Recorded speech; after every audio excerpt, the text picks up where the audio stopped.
And I have a few more screens here for you. Let me get rid of the evil breath out here. I was planning on climbing out of that hole and tossing his ass in it. Dude, I'm sorry for a very unrewarding evening for you. Oh, it's okay. I just sat here and wisdom rolls all day. Fail all of them. All right, so you guys come up, and like you don't even have to knock on the door. Gilfanon opens the door, and he's like he's totally different, like totally calm, like graceful. Yeah, we just got the shit out of his basement. Yeah, but he's not like clearly he was suffering from the effects of the evil breath, and so you're up here now, and he's just so thankful for you. He says he's going to go lay Ariel to rest properly.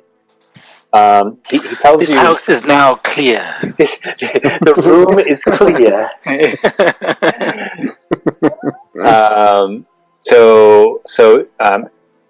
I don't. Marco wasn't here before, but he mentioned that you guys aren't the first second-born people that were here. He mentioned the Numenorians that came and sort of raided Amman. He mentioned Ariel, who was here basically to find out information about Erisea.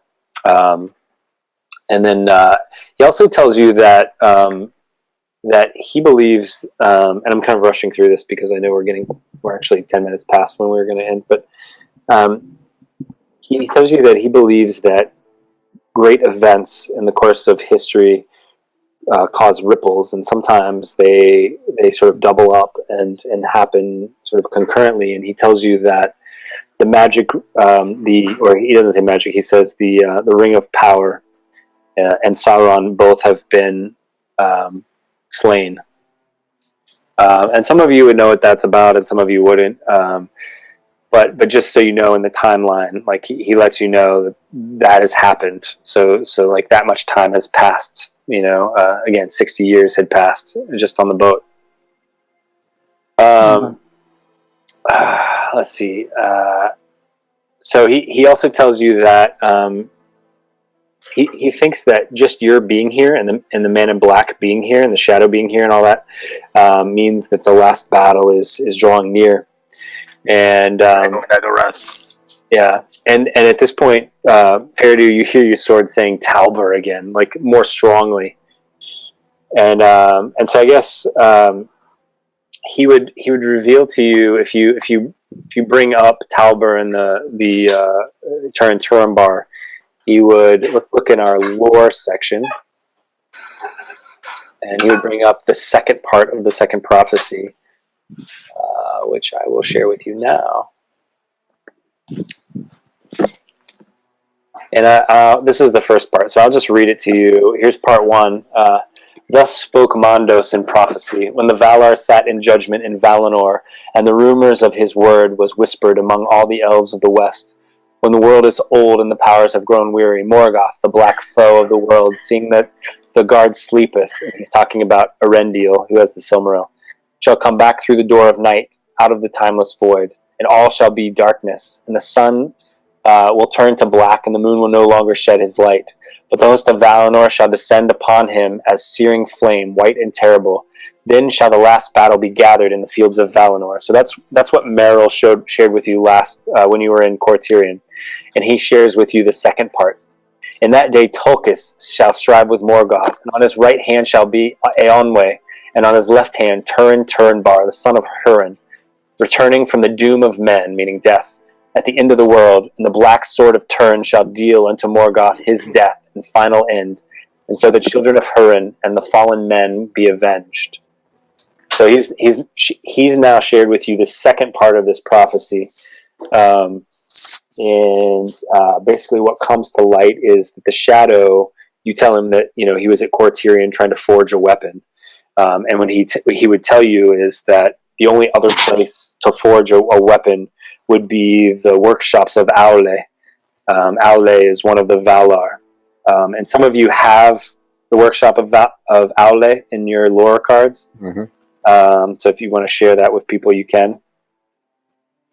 So it says the Mastersmith and Valar Aule has workshops throughout Arda, where great things were created, such as the doors, of course. Yeah. It is in these workshops that he showed the Noldor how to create the precious gems and magic items that they're famous for. So he has workshops throughout, but he can tell you where one of the workshops of Aule are, where the shadow might be going to forge this weapon. Now that he has the golden book, but he also tells you that if you want to seek out Turinbar at the Stone of the Hapless, the only way to do this is to travel to the Tower of Pearl on the Enchanted Isles. And so let me show you in the handouts under maps. Let's see, where would it be? I guess. Let me look at Valinor. No. Let's see. Circles of the World. No. The West, as it was. Here we go. So right now, you guys are on Erisea. You're on the west coast of Erisea, closest to the plains of Valinor, closest to Aman. And you see those islands out to the east. They're called they're in the shadowy seas, but they're called the Enchanted Isles. The Tower of Pearl is also listed on that map. So he would tell you need to go west to Aman, to basically the coast of the big continent.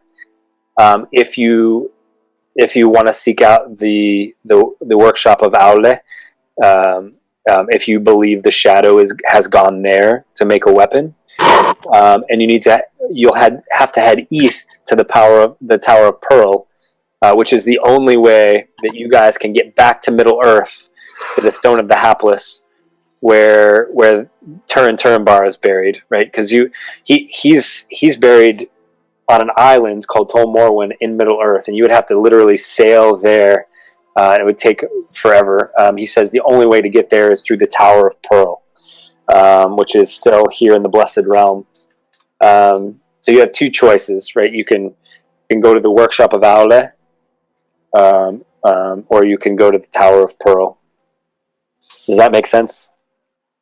Well, since we haven't taken a rest, I suspect that we could probably catch him at the workshop. Yeah, I agree.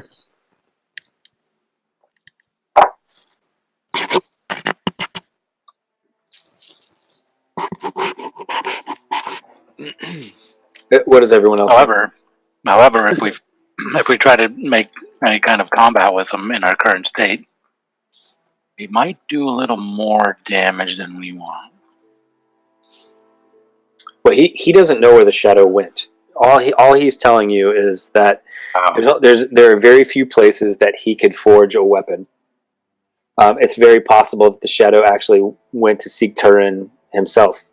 Because Turin is in this prophecy. Right. So he's just giving you a couple of options. Like he doesn't know. He actually hid from the shadow and this evil breath. And now that you've kind of cleansed it in sort of dispatching Ariel, he doesn't know exactly where he's gone. He's basically feeding you information, lore, based on what you're telling him. So it's I guess it's where you think the shadow might have gone, or what you think is more important. At Faradir, your sword is very clearly wanting to go to the Talbor, to the Stone of the Hapless.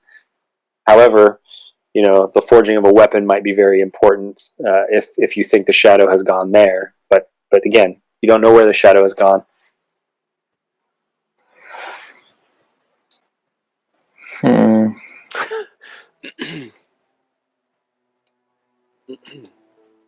Let's split the party. Can we do that? No, you never split the party, man. Oh, I'm going back home to Moria. Do we have any best guess which direction, where we should actually go then? You lost track of the shadow, so you were trailing him. He's clearly been here, but according to Gilfanon, who hid from him, he doesn't know what direction he went.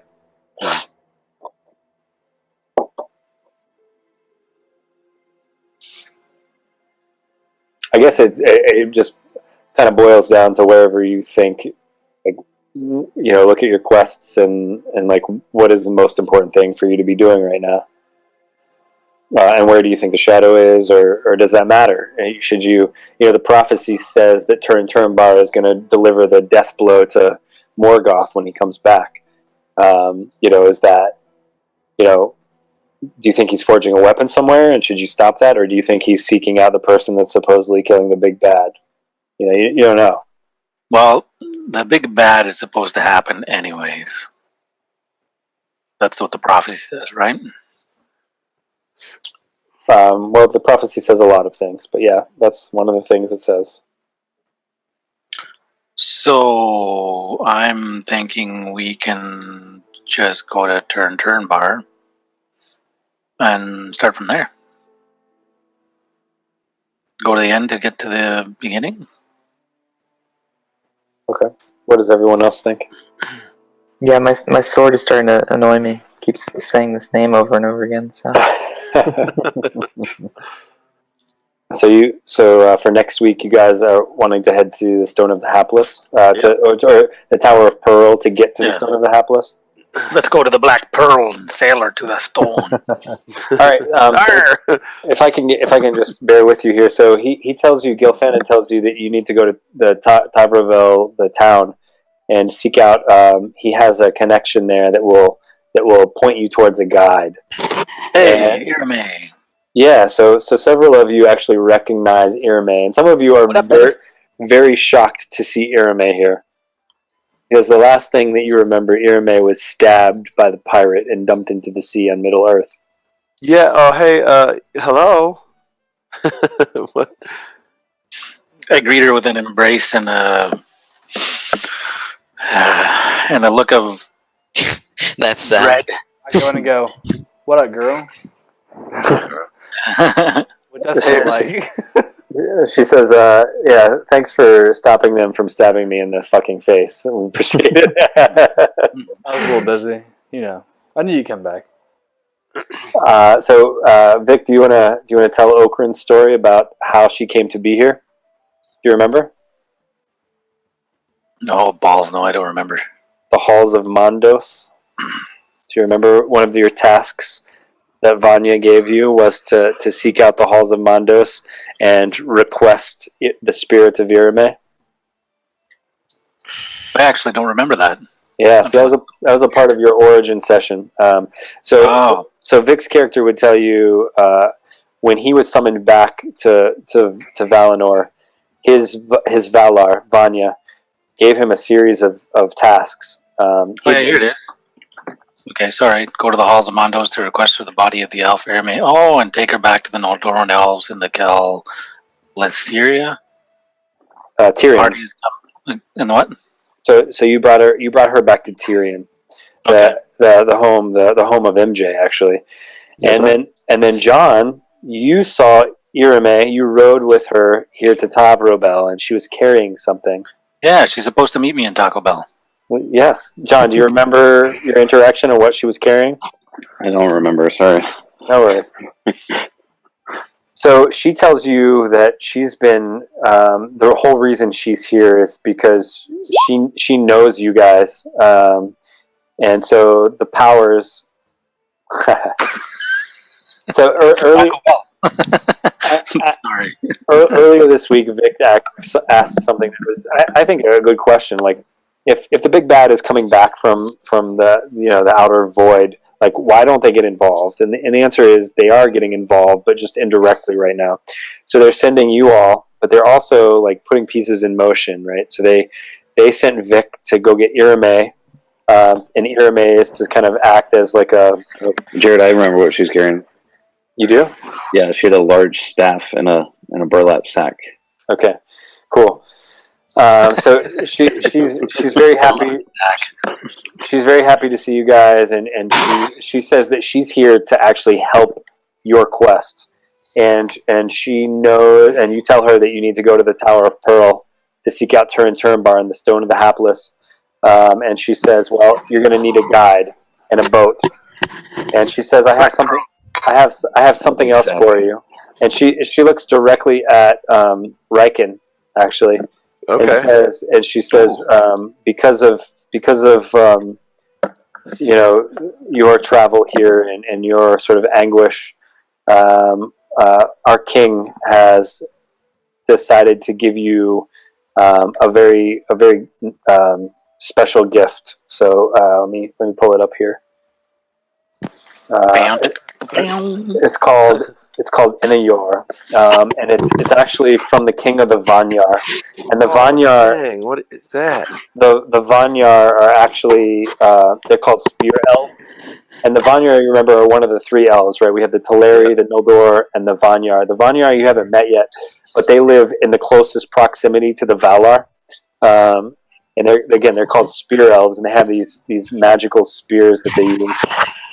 And the spear's name actually means first blood, and it's pretty badass. Actually, does more damage than a regular spear. Yeah. So if you are interested in using that, she brought that as a gift for you. Well, I gladly accept it, of course. I don't even know what to say. I thought I would never see Írimë again. I thought she was dead. I guess I left right before she died, didn't I? Yeah, you did. Yeah. Yeah. I But booked it through the portal. she embraces you and grabs your face and is like studying your face, and she just apologizes that you sort of had to go through all of this, but that you guys are on a very noble quest, and that there are many parties that are working behind the scenes to make your quest a success. And then she says, "I'd like to introduce you to your guide, if that pleases you." Yeah. Yeah. Yes, of course. All right. So she takes you out to the docks, and you see this guy who's standing on the edge of the dock, and he's dropping like fish carcasses into the water. That dude. And I know that guy. Írimë says, "I'd like to introduce you to Ossë. That he would be, and MJ, you would know him as he is the maiar to the sea god." I started humming the little tune that we had earlier while we were both tossing fish into the sea. Cool. He says, "So, to the Tower of Pearl, is it?" Arr. He says, "Let's. This is quite an adventure." Yeah. And he says, "Let's get on the ship and let's go." So for the next session, I'm gonna have you guys heading east to the Tower of Pearl for the sole purpose of seeking Turin-Turambar. And you don't know how this is going to happen because, again, Turin-Turambar is in Middle Earth still. It's an island off of Middle Earth called Tol Morwen, where his burial stone is called the Stone of the Hapless. You don't know how you're going to get there from the Tower of Pearl, but they tell you that supposedly there is this Tower of Pearl, which is there are people there that sort of man this tower, and that there's something called a sleeper in the Tower of Pearl. And you don't know exactly what that is. It's not clear to anyone really what that is. And the other thing to be aware of, when you set sail on day 10, there are 4 days left until the full moon, and you're going to be at sea for 3 days. Okay. All right. So before we go, let's do. I guess we're pretty rested. So are we gonna be on a boat when Faradir turns into a werewolf? Is that what we're trying to say here? Pretty much. Yeah. Assuming you don't encounter anything on the sea, no, you should be on land when the next full moon happens. That doesn't sound like it's gonna happen. So you have one more day where you need to do a blighted lands check, and Tessero, you have to do another trauma check as well, and then we'll end for the night. Can I do one of these, like on the boat? Well, you can actually rest. You can rest. So we're going to take a long rest here. Is that what you mean? Well, yeah, I just kind of wanted to see if we could get bonuses against the stupid blighted balls. It's making all our testicles itch. No, the tiny hut doesn't help with that, unfortunately. Damn, tiny hut helps all. What's this blighted lands thing here? So this is, remember in the first campaign when you would travel through shadow infested areas and you would get shadow points if you failed. So it's I think it's a DC 15 Wisdom save. Okay, that wasn't. Come on, fuck. So hopefully you guys have been tallying up. How's everybody doing for shadow points? Not well. I only have one. I have 7. So refresh my memory on how shadow points work. Like when you've accumulated shadow points. So Dennis. once your shadow points surpass your wisdom score, you're in a condition that's called miserable, and you have disadvantage on most things. And when you fail at something, you go into what's called a bout of madness. And some of you actually have really bad bouts of madness. You don't want Burin to go into a bout of madness because he could actually attack one of you. Awesome. I will attack one of you. Yeah. So I'm apparently very sad. My wisdom is 0, by the way. Your wisdom bonus is 0. Yep. Can I change my strength back now? Is that so? When you say wisdom score, do you mean your wisdom bonus or your flat up your wisdom? Wait, say that again. When you say is it so when it surpasses your wisdom? So say 10 in my case. My wisdom's very bad. I'm very unwise. Okay. So I would need 10 shadow points for that to happen. Yes, correct. Okay. And here 11. And I've shared. I just showed you the miserable and bouts of madness. Sort of. Very cool. Just hopefully that's popped up, and you can kind of. I got more into it. I did a sort of a rule card about it. When do we shed the shadow points? What's that? When do we shed the points? That's in there too. So you're gonna, and I covered this last time. So shadow points you're gonna get to shed them once during this 10-week campaign, and that's when you're with the elves in week 6. But other than that, a long rest doesn't actually shed them. I'm 1 point away from being miserable. All right, a bout of madness, cool. Well, let me write down. We got to figure out, since your character is not actually a Adventures in Middle Earth character. I'll assign you it's called a shadow weakness. So I'll let you know what that is. I'll tell you one thing: they're not good. Cool. All right. So you guys clear on what's happening with the story? Yes. Yeah. Getting on the boat, gonna get attacked by Faradir. You guys are seeking out Turin who is mentioned in the prophecy, and Faradir's sword really wants to go there. Are we clear on who Turin is? Faradir's sword is Turinbar's sword, right? No. Okay. Is he not the Mormagil? So Turin is the Mormagil. However, Faradir's sword was... so the black swords were created by an elf named Ael. Yeah. And he kept Angwarel to himself, and he gave Anglachel to the king of a hidden kingdom, an elven kingdom. And I believe this is how it goes. Angwarel, the sword that Faradir is using, was lost from history because eventually the hidden kingdom was sacked. And the sword of the king in this hidden kingdom was passed down to Turin, who reforged the sword as Gurthang. And Gurthang, it was no longer called Anglachel, it was called Gurthang, the Black Blade. Okay. And the Black Blade, Turin used the Black Blade to kill the dragon Glauron. And when he killed the dragon Glauron, the sword broke, and he killed himself on the shards of Gurthang. Turin did. Okay. Yeah, because it was all kinds of nasty things. But so I guess probably Vic's character would know all of this and share this with you. So there are 2 black swords that were made by Ael. They're kind of like sister swords, but they were separated over the ages.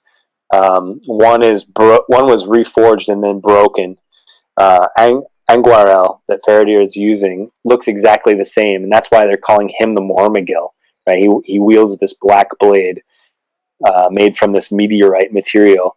But there's still this other blade out there that's the true black blade, and that belonged to Turin Turambar. Okay. All right. So this is not actually his Turin's sword. I mean, it's made out of the same material. It's forged by the same person. In some ways, I mean, this sword was the sword that Faradir is using was kept by the smith, right? So it was a special sword, obviously. But it's trying to find its sister sword, and it's telling Faradir to go find, Talbor. Okay. And by the way, all of this stuff tonight, the characters, all of the lore cards and stuff, all of this stuff is canon. Ariel doesn't actually come back as a zombie, whatever mummy lord type thing that you were fighting, but all of this stuff, even the Stone of the Hapless and the Evil Breath, all of that stuff was canon. Cool. That's very cool. All right. Awesome. Anybody else? Any questions? Or are you good? All good. That was awesome.